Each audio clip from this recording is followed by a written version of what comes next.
My car was in the driveway when I left for work. It wasn't there when I came home. No note. No text. Just an empty space where something I owned used to be. I stood there for a moment. Looked at the oil stain on the concrete. Looked at the street. Looked back at the house. That's when I realized something was very wrong. My name isn't important. What matters is that I'm not someone who panics. I've always been the kind of person who watches first and asks questions second. I learned that the hard way, years ago, and it's probably the only reason this story ends the way it does. I live with my sister, Dana. She's 3 years younger than me and has been going through a rough patch, job issues, money issues, the usual. She moved in 8 months ago. I told her she could stay as long as she needed. I meant it. She also has a boyfriend. Connor. I never disliked Connor. That's important to say. He was polite enough. Quiet.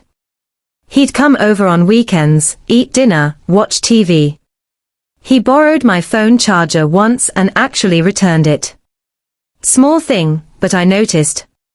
What I also noticed, over time, were smaller things. Things you don't think about until you're standing in your driveway staring at an empty space. Connor always seemed to know when I was at work. He'd show up during the day, when I wasn't home. Dana would mention it casually, "Oh, Connor stopped by earlier," and I wouldn't think much of it. But it happened a lot. More than made sense. I also noticed my gas gauge was lower than I'd left it. Once, twice, then a third time. I told myself I was miscalculating. I drive enough that it was plausible. My spare key went missing from the hook by the door about 6 weeks before that evening in the driveway. Dana said she hadn't seen it. I assumed I'd misplaced it. I made a note to get a copy cut and forgot about it. All of those things were sitting in the back of my mind when I texted Dana that evening. My car is gone. Do you know where it is? 3 minutes passed. Then, oh, Connor needed a ride, his car is in the shop. I told him it was probably fine. You were at work. I read that twice. I didn't respond right away. I sat down on the front step, and I thought about the spare key. The gas gauge. The timing of his visits. The way Dana had said probably fine, instead of I asked, or I have permission. Then I called Dana. She answered on the second ring. She was calm. Casual, even. She said Connor just needed it for a few hours, that she knew I wouldn't mind, that he was responsible. She said it like she was doing me a favor by explaining. I asked if she had given him the spare key. She paused. Then she said she let him borrow it once, a few weeks ago, and he must have forgotten to return it. He forgot, she said. It's not a big deal. I didn't argue. I said okay, told her to let me know when he was back, and hung up. Here's the thing about Dana. She's not a bad person. She's someone who minimizes things, because conflict makes her anxious. She smooths things over, explains things away, and genuinely believes she's helping. That's not an excuse. But it's the reason I didn't confront her right then. Because I knew if I pushed, she'd warn him. And he'd adjust. And whatever I might find out later, I wouldn't find it. So I stopped reacting. And I started watching. Connor brought the car back that night around 9. I heard the engine. I heard the door. I didn't go outside. I watched from the window as he walked up to the front door, handed Dana the key, and left without coming inside. No knock. No acknowledgement that he'd used something that wasn't his. He just handed it off and walked back to the car he'd arrived in, apparently fixed now, and drove away. Dana came inside and set my key on the kitchen counter like it was a library book being returned. He says thanks, she told me. I nodded. I said nothing. The next morning I checked the car.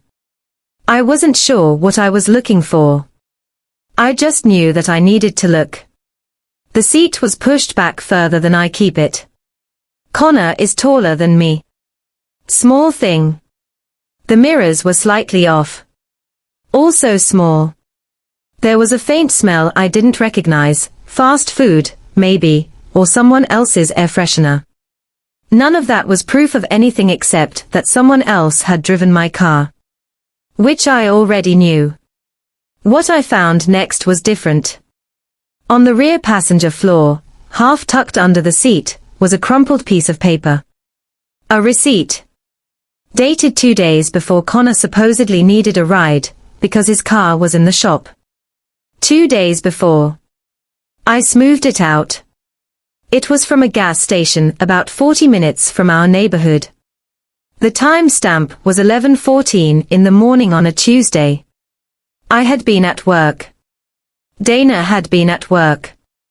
Connor, as far as I knew, had no reason to be 40 minutes away in my car on a Tuesday. I took a photo of the receipt. I put it in my glove compartment and kept thinking.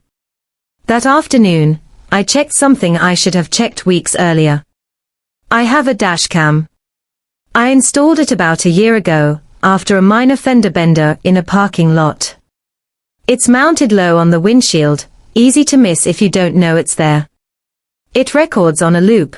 When storage fills up, it overwrites the oldest footage. I hadn't checked it in months. I plugged the SD card into my laptop. There were 11 separate recordings of Connor driving my car. Not one. 11. The earliest was from 6 weeks ago. The most recent was yesterday. They ranged from short trips, 20 minutes, to one that was nearly 3 hours. In several of them he was alone. In 2 of them there was a passenger I didn't recognize. In one recording he drove past a police cruiser going noticeably over the speed limit on a road I recognized as being in the next town over. I watched all of it. I didn't rush. I took notes, dates, times, rough locations based on landmarks I could identify. Then I looked up something I had wondered about once before but never followed through on. Connor had mentioned, early on, that he'd had some license issues. Dana had described it vaguely as a thing from a few years ago. I hadn't pressed. I hadn't thought it mattered. I called a contact I have, someone who works in insurance, and asked a general question about how to check if a licensed driver has restrictions on their license. She told me what to look for and where. It took me less than 20 minutes to find what I needed through the state DMV's public records portal. Connor's license wasn't just restricted. It was suspended. Had been for 14 months. Suspended for a prior DUI conviction, with a mandatory waiting period before reinstatement. He was not legally permitted to drive any vehicle. I sat back in my chair. He had been driving my car, registered in my name, insured under my policy, while suspended for drunk driving. 11 documented times. Possibly more that the dashcam had already overwritten. If he had been pulled over, it would have come back on me. If he had caused an accident, I would have been liable. If someone had been hurt, or worse, my name was on everything. Dana had handed him the key, and said probably fine. I closed the laptop. I didn't call Dana. I didn't text Connor. I didn't do anything that night except sit with what I now knew. Confronting them would have ruined everything. The next morning I woke up early. I made coffee. I sat at the kitchen table before Dana was awake. I thought carefully about what I had and what I needed to do with it. I had 11 dashcam recordings.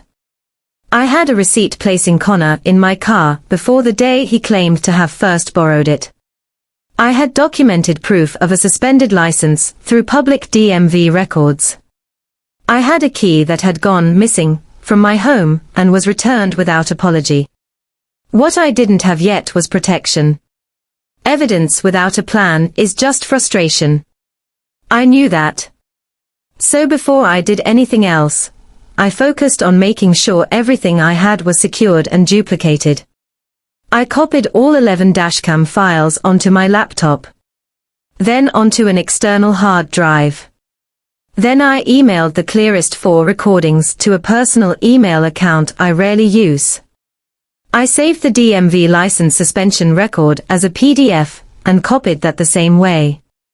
I photographed the gas station receipt again, with better lighting, and saved those images in 3 separate places. I am not a paranoid person by nature. But I know that people who feel cornered do unpredictable things. And if Dana realized what I was doing, Connor would know within the hour. So I moved quietly. That same afternoon, I called a lawyer. Not a friend. Not someone I knew casually. An actual attorney, one who specializes in civil liability. I found her through a referral and I called her cold.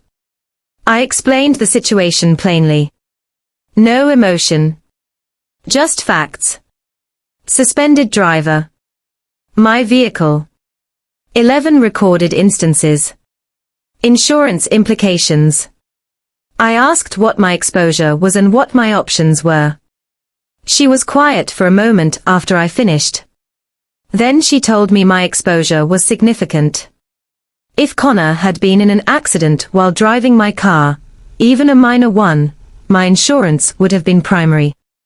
Given his suspension and the DUI history, my insurer could have argued negligent entrustment and denied coverage entirely. That would have left me personally liable for any damages, injuries, or legal fees. She also told me that what Connor had been doing was a criminal matter. Driving on a suspended license is a misdemeanor in our state. Doing it repeatedly, in someone else's vehicle, without their knowledge or consent, that compounded things considerably.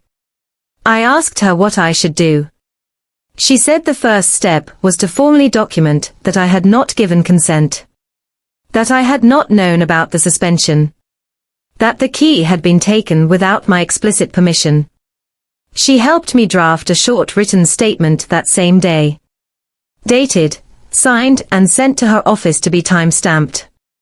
I also called my insurance company. I didn't explain everything. I told them I had reason to believe my vehicle had been operated by someone without my authorization, and that I wanted it on record that I had not granted permission to this individual. They noted it. I asked them to send written confirmation that the note had been added to my file. They did. By the end of that day, I had a legal record of my non-consent. I had secured evidence across multiple locations. I had professional counsel who knew the full picture. Connor and Dana, as far as I could tell, had no idea any of this was happening. That evening Dana made dinner. Connor came over. He sat at my kitchen table, ate food that came from my refrigerator, and talked about a road trip he was thinking about taking in the spring. He was relaxed. Comfortable. He asked me, at one point, if I ever took my car on longer drives, because he'd noticed the seats were pretty worn in. I said I drove it every day. He nodded and helped himself to more food. I watched him. I kept my face neutral. I thought about the 11 recordings sitting on 3 separate hard drives. Later that night I confirmed one more thing with my attorney. I asked whether filing a police report was advisable, or whether the civil record I'd created was sufficient. She told me that was my choice, but that if I wanted real consequences, a police report would carry more weight. She said the dashcam footage was strong.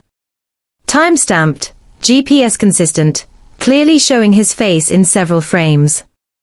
I told her I wanted real consequences. She told me to come in Thursday morning and we'd go through it together before I made any calls. Thursday was 2 days away. I went to bed. Dana watched TV in the living room. Connor's car was still in the driveway at midnight when I turned off my light. They thought it was just another day. It wasn't. Thursday morning I was at my attorney's office by 9. She had printed everything I'd sent her. The dashcam stills. The DMV record. The insurance confirmation. The timeline I'd written out. It was sitting in a neat folder on her desk when I walked in. We went through it methodically. She pointed to the clearest dashcam frame. Connor's face visible, my license plate visible, the date and time burned into the corner of the image, and she said that alone was enough to file. I signed what I needed to sign. She made the call to the non-emergency police line on my behalf, which she recommended so that everything was documented as coming through legal counsel. An officer was assigned to follow up. I drove home and went to work. I didn't tell Dana anything. The officer contacted me 2 days later. I met him at the station rather than at the house. I brought the external hard drive, the printed receipt, and the written statement my attorney had drafted. He reviewed everything at the desk, asked me a series of calm procedural questions, and told me the suspension violation was clear and documentable. He asked if I wanted to pursue charges. I said yes. He asked about Dana, whether she had knowingly facilitated the use of the vehicle. I was honest. I told him she had handed Connor the spare key on at least one occasion, and had told me he could borrow it without asking me first. I told him I believed she hadn't fully understood the legal implications. I said I wasn't asking for anything to happen to her, but I wasn't going to protect Connor by omitting her role. The officer noted everything and told me I'd hear back within a week. I heard back in 4 days. Connor was cited for 14 counts of driving on a suspended license. The number was higher than my 11 recordings, because the officer had cross-referenced traffic camera data along a route Connor apparently used regularly. There were 3 additional confirmed instances I hadn't known about. 14 counts. With his prior DUI conviction, the suspension violation carried enhanced penalties in our state. His attorney would have options, but the baseline was significant fines, an extended suspension period, and a likely short jail sentence depending on how the judge viewed the repeat nature of the offenses. The officer also confirmed that a formal record had been made noting that I had not consented to Connor using my vehicle, and had not been aware of his suspension. That record protected me from any insurance or civil liability going forward. My attorney called me that afternoon. She said I had handled it well. She said most people in my position either confront too early and lose the evidence, or never act at all and stay exposed. She said I'd done neither. I thanked her and paid her invoice that same day. Dana found out when Connor told her. She called me that evening. She was upset, not angry, exactly, but shaken. She said she hadn't known about the suspension. I believed her. She said Connor had told her the license issue was basically resolved. I believed that too, in the sense that she'd been told it and had chosen not to ask more questions. I let her talk. I didn't interrupt. I didn't say I told you so. When she finished, I said one thing. I said, if he had caused an accident in my car, I would have been the one paying for it. She was quiet for a long moment. Then she said she understood. We didn't talk about it again after that. She moved out 6 weeks later, not because I asked her to, but because she and Connor broke up, and she wanted a fresh start somewhere else. I helped her carry boxes to her new place on a Saturday morning. We got coffee after. It was fine. It was normal. I don't hold what she did against her permanently. But I also didn't pretend it hadn't happened. Connor ended up with a fine, a 2-year license extension on his suspension, and 3 weekends of community service in lieu of jail time given it was his first criminal conviction beyond the DUI. His attorney had negotiated well. But his record was permanent. The 14 counts were public. And his insurance, when he eventually got it back, would reflect all of it. I didn't follow his situation closely after that. I had no reason to. What I cared about was simpler. My name was clean. My insurance was intact. The record showed I had acted responsibly the moment I became aware of the situation. Everything I had done, the documentation, the attorney, the police report, had been careful and measured and legal. I hadn't shouted. I hadn't threatened. I hadn't sent a single hostile message to Connor or Dana during any of it. I had just watched. And documented. And waited for the right moment. I got my spare key copied, finally. I keep the original on me now. I had the dashcam checked and upgraded. Better resolution. Wider angle. I drive the same route to work every morning. Same coffee. Same parking spot. Some weeks I barely think about it. I'm not proud of it in the way people are proud of things they fought for. It doesn't feel like a victory. It just feels like something that needed to happen, happened. Order restored. Exposure removed. Record corrected. The last thing I did before I went to sleep the night the charges were confirmed was sit in my car for a few minutes. I don't know why. It just felt right. The seat was in the right position. The mirrors were where I'd left them. The gas gauge was where I'd left it. Everything was where it was supposed to be. That night, everything was quiet.